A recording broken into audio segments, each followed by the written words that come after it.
की आपकी मुलाकात भी हुई है कुछ दिन पहले इमरान खान साहब से। एक तो ये बताइएगा कि सहूलतों की बात की जा रही है कि इमरान खान को सहूलतें नहीं मिल रही, फिर कहा जा रहा है कि नहीं हमने बहाल कर दी हैं, तो उस हवाले से भी बताइएगा कि वो क्या मामला है।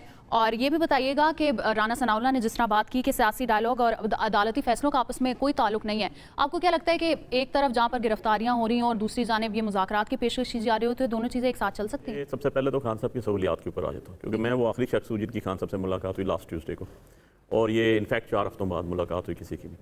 तो उन्होंने खुद कहा मुझे कि जी मैं आइसोलेशन में, उनकी ज़ौजा मुहतरमा भी साथ थी और ये दोनों आइसोलेशन में थे। वैसे आपको लीगली खामन बीवी को मुलाकात के हफ्ते में 2 दफ़ा लॉ होता है।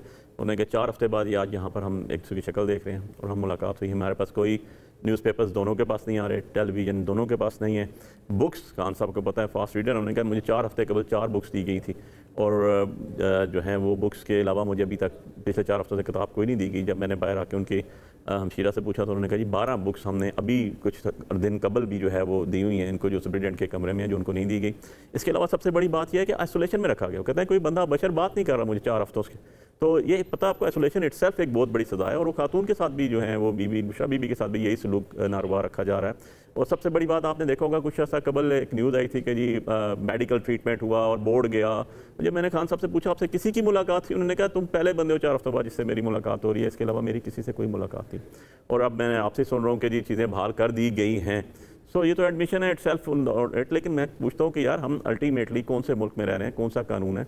ये जो हुकूमत बैठी हुई है, ठीक है यार आप 17 सीटों से प्राइम मिनिस्टर बन ही गए हैं, किसी जैसे तैसे भी है, लेकिन कम से कम आपको ये तो देखना चाहिए कि आप एक हमारा ट्रेडिशनली हम एक मुसलमान हैं अल्हम्दुलिल्लाह, और आपको वो जो हम अपने कैदियों के साथ सलूक करते थे वो तो कम से कम रवा रखें। आप यार कुछ तो हया कर लें, कम से कम कुछ चीज़ें तो फॉलो कर लें। इस तरह तो कोई फसाइयत की अरूज पे चीज़ें चली जाती हैं। आप नफरत बो के कहते हैं कि आप नफरत बो के और हम अमन पैदा कर लेंगे और आपके साथ बात कर लेंगे। ऑन द अदर साइड ये तो खान साहब की मैंने आपको सहूलियात के हवाले से बात बताई। दूसरी बात आपने कही राना सनाउल्लाह साहब के हवाले से, देखिए प्रोसिक्यूशन किसने करनी है? जुडिशरी ने नहीं करनी। प्रोसिक्यूशन सारे के सारे केसेस बनाने हैं गवर्नमेंट ने। जितने प्रोसिक्यूटर्स हैं अपॉइंट कौन करती है? आपकी इंटीरियर मिनिस्ट्रीज, आपके होम मिनिस्ट्रीज। जितने केसेस हैं वो उसमें कंप्लेनेंट कौन होती है? प्रोसिक्यूशन। आप देख लें उठा के पिछले केसेस देख लें आप, 200 से प्लस केसेस हैं खान साहब पे, उनके ऊपर इवन हमारे ऊपर जो 19 केसेस 20 हमारे ऊपर हुए हैं, सबके अंदर प्रोसिक्यूटर्स जो है पेयर हो रहे हैं गवर्नमेंट के बिहाफ पे। कंप्लेनेंट कौन है? कंप्लेनेंट सरकार खुद है, पुलिस है।